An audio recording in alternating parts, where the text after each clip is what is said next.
All right, welcome back, everyone. As promised, this is my second video, a continuation of what we talked about earlier when the initial announcement came out. So I'll put, can you hear me here in the chat? And then I'll dive into this and why I think Dogecoin has a shot at being a top 5 crypto. And I believe this for quite some time. The only thing I said is that we needed the ability or a place where we could do pretty much commerce or have that utility for the coin. And I believe that this is the opportune time to talk about it, since a lot of the doubt has been erased as far as for Dogecoin's involvement on Twitter.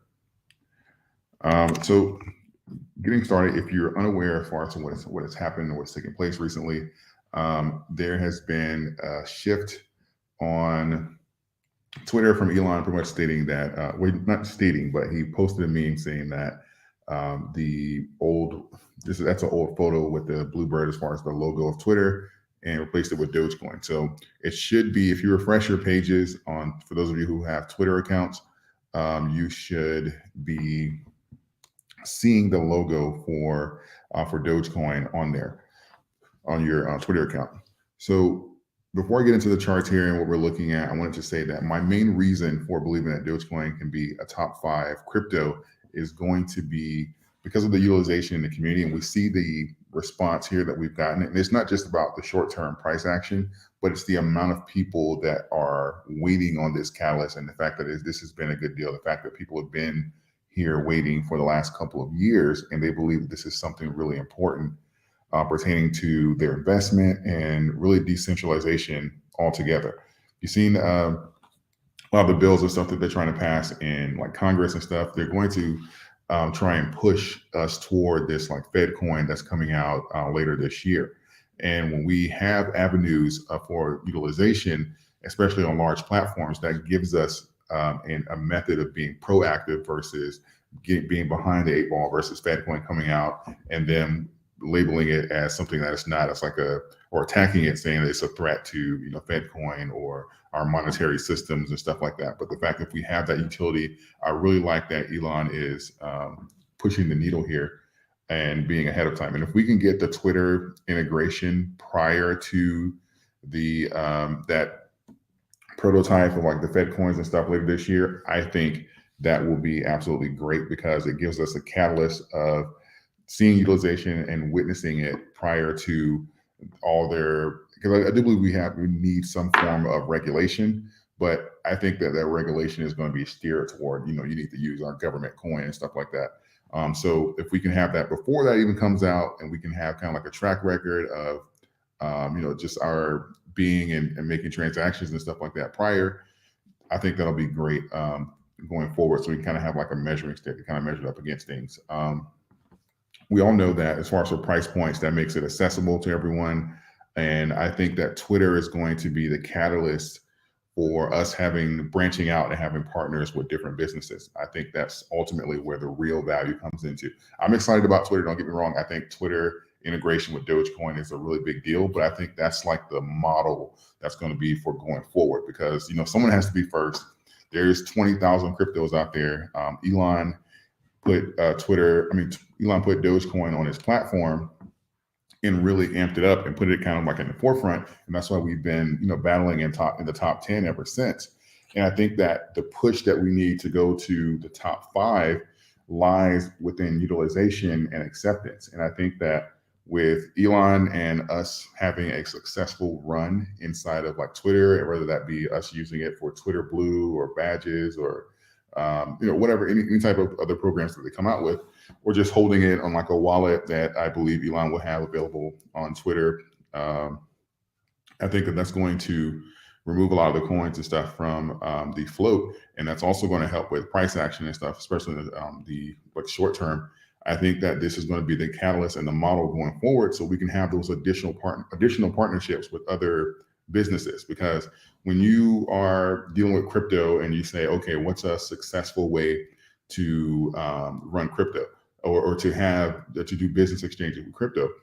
I believe the angle that the Fed is going to take is saying, hey, look, the reason you should use our Fed coin is look at all these exchanges, look at FTX, look at Guardian. Look at all these different exchanges that went bankrupt. Use our Fed crypto instead of these other cryptos, and you don't have to worry about that. It's backed by the United States government. It's backed by our military. Just like the dollar, basically. So, and I think that if we have a catalyst and a track record that it shows success and doesn't show manipulation and stuff like that, it lays like a blueprint for this crypto to thrive outside of the U.S. government's control, and gives it a method of exchange. So that way, if you look at something and say, "Oh, look, there's this many millions of people using Dogecoin on Twitter." He developed a wallet. They're paying for it like monthly. The money stays on there. It gets held inside like a Twitter wallet or whatever. And this has been really beneficial, and it kind of guarantees this monthly revenue because this community is so large and they're willing to engage with this crypto. It's to our benefit to do business with this particular crypto. We have to, I'm not saying it has to be like only Dogecoin, but they can have when they say we want to do crypto transactions, Dogecoin's name come up because of the popularity and the track record that we set with Twitter. And I think that's how you bridge into something like an Amazon. That's how you bridge into something like a Walmart, because these companies, they have enough on their plates, even if it's acquisitions of businesses and stuff like that. So they may not say, okay, we don't want to go through the trouble of creating an Amazon coin or a Walmart coin, and nobody wants to have like 50 different coins inside their wallet. What's something that we know the community is going to stand behind, that they're going to use, that they're going to, if we open the doors and say we're going to do business in them, what type of coin should that be that they're going to come and support and do business with us? And we have that track record with Dogecoin and Twitter, and I think that's where the real value is going to be. The second thing I want to say is, when you have something like that, and you have these brokers, and you have things like Robinhood, who is one of the largest holders of Robinhood is one of the largest holders of Dogecoin, and you say, okay, well, what does this do for price action for people who've been holding this stuff for a while? Well, when you remove coins from even shorts, this kind of it handles two different things. When you remove coins from an exchange, that's called demand. Right. And when it doesn't return to the exchange, though, that decreases supply. Supply and demand pretty much rule the market here. So when you have demand, when people say, okay, I'm going to buy X amount of Dogecoin, $50, $100 worth of Dogecoin, I'm going to do this transaction. That increase, that demand, is what causes the price shoot up. That's what we're looking at right now on this candle right here. This is demand. This is people saying, hey, we need to get in. We think this Twitter payment thing is going to happen. Who knows what's going to happen to the price? We need to get in right now. Supply comes back into play when the price comes down, when people get scared or shorts, they create the little synthetics, or they start selling back into the market. Let me ask you this: what happens when we have something like a Twitter wallet and stuff like that, and you have all these millions of people who say, okay, well, we want to do business with Dogecoin, and we want to pay for Twitter Blue or whatever other services, doing exchanges between each other and stuff like that on Twitter, and it doesn't return back to the exchanges? Right. So now that supply stays low because we have our own wallets. And that's really one of the benefits that we have in the crypto field versus the stock market. We have the ability to remove our coins technically from the exchanges and put into our own wallets, whether that be something like a Ledger or whatever wallet's coming up with on Twitter. And that means that the supply that's on the exchanges is going to be dramatically lower than what it is now. And even when it comes time there won't necessarily be all that pressure to sell, because now you have people who are going to be doing transactions between each other in the coin. And it won't be as a necessity to say, okay, well, I need to make money, or I need to raise money for something like that. I need to sell my Dogecoin. It's, oh, I can just do this transaction and just keep some of the cash that I already got. And that kind of just like offsets it, because I was going to pay for Twitter Blue anyway. I was going to tip my this creator or whatever. Anyway, this is my monthly thing that I do. But now, since I'm able to do that directly in Dogecoin, I don't have to go through the conversion of cash or selling my Dogecoin back to the exchange. That depletes the supply, and that raises the price. And so you'll see a price bump initially for sure, and then overall, as far as for price stability, that will help calm down some of these huge waves that we see as far as for coming in. And third, I promise I'm not going to talk forever, and third, what this does is, for shorts, it depletes the supply, And now the brokers charge more to short Dogecoin because when they have an abundance of supply and when they're the largest holders, they're not worried about getting things like short squeezed or getting margin called and things like that. So and it's really cheap because they have so many of the coins. But when that coin supply goes down, it's just like a share count. When the share count gets low, that percentage that they charge to loan out, it goes up. So now it becomes even more expensive to short the coin or to take a negative position against it. So what does that do? That detours shorting and stuff as well. Because now you'll say, okay, well, these people are not putting their coins back on the exchanges. I don't want to take a short position because this isn't going to pay me like it used to, where we could just attack the coin and short it and everybody panic sell back into it. We may be stuck holding this short because a short is a guaranteed buyer at some point. So, and they may say, hey, look, it was fun to short when we could scare everybody and get them to sell back into the coin, but I don't want to sit in this short position for 6 months or something like that. So I'm not going to bother shorting this coin. And what does that do? That's less pressure or the artificial sales and stuff like that on the coin. So that also helps with price stability, and that's a big bump for Dogecoin. So that is all in itself. Twitter integration does 3 huge and really important things for Dogecoin, whether that's longevity, price stability, price increase. It really just does a number of things all in one. So I think that this is really astronomical, and it really just kind of calms that fear or concern that was there, because a lot of times people were saying that it wasn't, they felt like it wasn't going to happen, or maybe he had moved on, forgot about it, focusing on Tesla and stuff like that. And this kind of calms all of that. That is not the case. Dogecoin will be coming to Twitter, and in fact, you can even make the case and say perhaps it's already arrived. Looking at the price here, again, what we'll need to challenge our high, because right now, this is the highest point we've seen this year. So we're at, when we hit 10 cents this year, well, a little earlier, because 999 was our rejection before. When we hit 10 cents earlier today, that was the highest point we've seen this year. To challenge our previous high, we're going to be looking at something like 1108, right? And it wouldn't be abnormal here to see like a consolidation or a slight pullback. We hit 70 on the RSI, which is this purple line down here. So right now we're at 69.13. And it's not saying that we can't go higher, because you can see this is the Twitter Twitter purchase by Elon. And you see we blew 70 out of the water and even went up to retest our high again after that. So it's not abnormal. Bitcoin has done this as well. It'll blow past 70. It just kind of gives you an idea. RSI is not as relevant with crypto as it is with stocks, but it just kind of gives you an idea of where the bend and the curve or the pivot can actually be. So what we're looking at right here is it'll be really great if we can retest this 11 cent mark here. But again, we can possibly see some sideways or a slight pullback, but it's not that big of a deal, because you'll see we were at the middle level as far as for our liquidity pool, which is around like 5.95 to like 6 cents where we trended.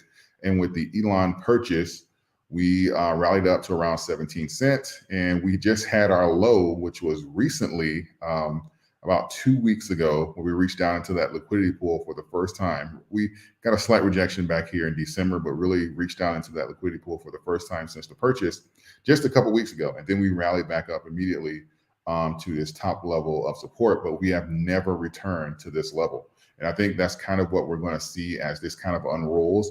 We're going to see where we're able to, as this kind of rolls out, you'll be able to see where we'll reach down and grab some like liquidity and stuff like that, but it doesn't return to its previous levels. And I think that really gives Doge and an opportune time to make it into the top 5 crypto. And for the reason, for those of you who are just joining on, I explained it a little earlier in the video, but I believe that really just gives Doge a great opportunity to make it into the top 5 crypto there. And I think that we're going to see a ascend as this rolls out. I know people were concerned about like Doge 1 and stuff like that. I think that'll be great in the short term, but this Twitter integration is going to be, it's a long-term catalyst, and that's going to change the game long term, where this is not going to be, once we have that, because right now this is just price reaction off of the news and the shock value, but once we actually have that integration there, That's not going to be something, that's not going to be a pump and dump or a fly by night thing. You'll have some shock value and stuff in there, obviously, but that integration, as that money and stuff starts to flow into those wallets, that's where you have the opportunity here to see the really a difference here in price and a difference in the volatility of the coin. So I think that'll be a really great time to kind of just kind of see the transition here with Dogecoin and currency and stuff like that, especially for those of you who've been holding for a couple of years. So I think that this will tremendously help the community. Who's this here? Mr. Brilliant Ryan. Thank you so much. I appreciate the super chat. I appreciate you. 69. Thanks.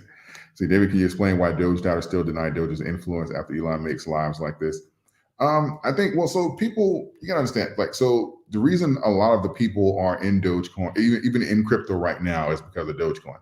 The whole crypto rush and all of these coins and stuff that popped up. Remember, before, like during like the first 2-3 quarters of the initial bull run, Dogecoin was the highest performing asset anywhere. It was like 12,000% if you were on that initial run from like under a penny, right?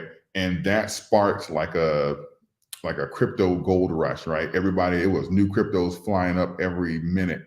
And a lot of people, they got shiny object syndrome and they left Dogecoin and stuff like that. And they went to other, coins, baby Rockweiler and, little poodle and poodles and noodles and stuff like that. And all the little coins. And when you either pivot or you sell at a loss because you're impatient, or you run to another coin. When you see stuff like this, you have to try and convince yourself that you are right. Otherwise, you're going to have to kind of double back or get an entry that wasn't as good as it was before. So typically, when you see stuff like this, you'll just see, oh, it's dead. It doesn't make sense. He's not going to do the integration, or it's not going to work, or he's going to pick another coin and stuff like that. It happens a lot because I believe you see this. You see people trying to convince themselves that they made the right decision by getting out. And, and that's really just a psychological thing. I get a lot of it here on my channel, even in my DMs or emails and stuff like that. And I do believe in having a rounded portfolio, don't get me wrong, but overall, I don't even try to explain things like that anymore. Like if you get it, you get it. If you don't, you don't. So if you feel that, it's not going to go anywhere, or you want to go do your own thing, that's fine. Go do your own thing, but I don't see why you have to come on my channel and let me know that, you're going to invest in something else. But, people have to convince themselves. And I think that outlet, whether that be on Twitter or, in my DMs or on YouTube, telling people, it's dead or it's not going to work, I think that's their therapy to convince themselves that they made the right decision to get out and stuff like that. So, it is what it is. But as long as the biggest thing that we have is this Twitter integration and us setting the tone for future integrations. And as long as we have that, Dogecoin is far from dead. So that is my stance on that. I don't even bother to try and explain things like that to people who don't get it. If you don't want, you're only going to see what you want to see, right? David, thank you. I appreciate you. Those to the moon, absolutely. Yeah. So even with that, as far as the price and stuff, the biggest thing that we are looking at is, at least to the upside here, is challenging this 11-12 mark, right? So if we do have this slight pullback, it's not abnormal. Again, we hit 70 on the RSI, and as far as for where you believe, as far as if you're questioning whether or not to make entries and stuff, I'm not an advocate for chasing green candles, but if you're thinking about, okay, whether I want to buy and hold, or do I want to swing this coin and stuff like that, I'm not necessarily going to hold for 5 years, but I'm going to hold for a short period of time. If you're seeing this spike, this was the Twitter acquisition. This here is him just simply changing an emoji on Twitter. What do you think is going to happen when it's like, when you get that message or that meme saying, okay, payments are open for Dogecoin? What type of candle do you think that's going to put up? Now, if you're on the optimistic side, you say, okay, well, that's obviously going to be bigger than these two, then this isn't a bad entry. Or if you're saying, I'm going to hold for a few years and kind of see what happens, I'm going to spread my my capital and stuff around like these, few cryptos and stuff like that, then this isn't a bad entry.